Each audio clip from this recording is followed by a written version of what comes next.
कळवण सुरगाणा तालुक्यातील राष्ट्रवादी काँग्रेसचा संवाद मेळावा हजारोंच्या संख्येने झाल्याचं चित्र दिसून आलंय।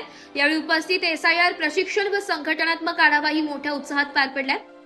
कळवण सुरगाणा मतदारसंघातील राष्ट्रवादी काँग्रेस पक्षाचा संवाद मेळाव्यात कळवण सुरगाणा तालुक्यातील मतदारांनी मोठ्या संख्येने सहभाग घेतला। या मेळाव्याला कळवण सुरगाणा मतदारसंघातील राष्ट्रवादी काँग्रेसचे तालुकाध्यक्ष, पदाधिकारी, कार्यकर्ते, बूथ प्रमुख उपस्थित होते। तसेच बीएलओ काम करणारे अधिकारी व एसआयआर कर्मचारी उपस्थित होते। बैठकीत मतदार याद्यांचे विशेष सखोल पुनरीक्षण व विशेष सखोल फेर तपासणी म्हणजेच एसआयआर कार्यक्रमाचे प्रशिक्षण आदी देण्यात आले। त्याचबरोबर आगामी निवडणुकांच्या दृष्टीने संघटनात्मक आढावा घेण्यात आला।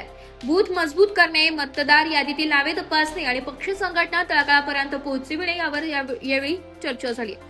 यावेळी संघटनात्मक आढावा बैठक व संवाद मेळाव्यासाठी नाशिक जिल्हा राष्ट्रवादी काँग्रेसचे जिल्हाध्यक्ष दिलीप अण्णा खैरे हे प्रमुख पाहुणे म्हणून उपस्थित होते। या कार्यक्रमाचे अध्यक्षस्थानी कळवण सुरगाणा मतदारसंघाचे लोकप्रिय आमदार माननीय नितीन भाऊ पवार हे होते।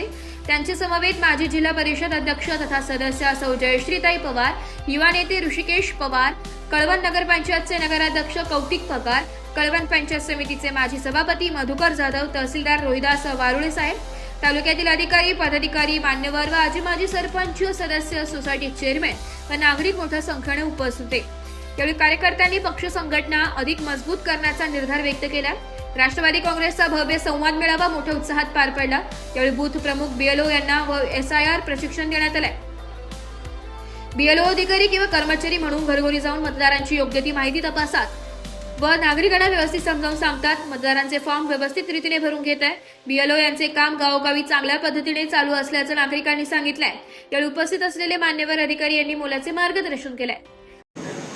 तर त्या पक्षाचं तर काम आपलं चालूच राहील, पण हा जो काही एसआयआर आता सरकारने हे केला आहे त्याबाबत आपल्याला विशेष लक्ष द्यावं लागणार आहे। एक लक्षात घ्या बरं का सर्वांनी, आपण जे काही बीएलओ उमेश सर्वांची यादी दिली आहे का? हां, दोन्ही अध्यक्षांनी दिली आहे का? हां, ते आता तुम्हाला कामाला लावावं लागेल बरं का। कारण की विशेष करून सुरगाण्यात जास्त करावं लागेल, कारण की सुरगाण्यात मोठ्या प्रमाणात लोक कामाला अजून पण आहेत। आता येतील ते, पण वेळ कमी आहे, तर त्यासाठी जरा तुम्ही लक्ष द्या। माझी एक सर्वांना विनंती इथं सुरगाण्याच्या, विशेष करून सुरगाण्याच्या लोकांना, आणि तुम्हाला काही अडचण असली तर ती तुम्ही आपले तालुका अध्यक्ष असतील, मी आहे, किंवा तहसीलदार साहेबही आपले एकदम सुरगाण्यातही चांगले आहेत, कळवणलाही तहसीलदार साहेब चांगले आहेत, ते आपल्याला वेळोवेळी तेही मदत करतील। कारण की आता पुढची जी पावसाळ्यानंतरच्या निवडणुका आहेत त्या बऱ्याचशा ठिकाणी ग्रामपंचायतीच्या राहणार आहेत। एक लक्षात घ्या, ग्रामपंचायतीच्या, आणि त्याच्यानंतर मग जिल्हा परिषदेच्या निवडणुका आहेत, आणि 3 वर्षांनी विधानसभा, एक लक्षात घ्या।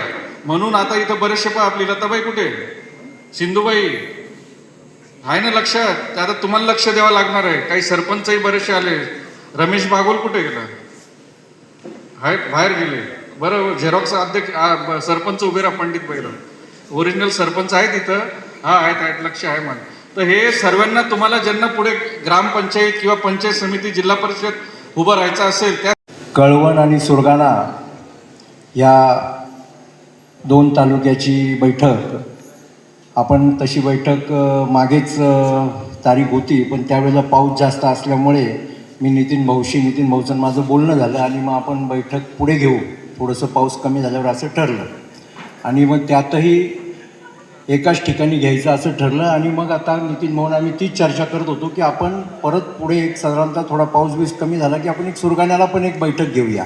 नाशिक लोकशाही न्यूज साठी उपसंपादक बाजीराव नाना खेरनारसह प्रतिनिधी शाहू चव्हाण, कळवण।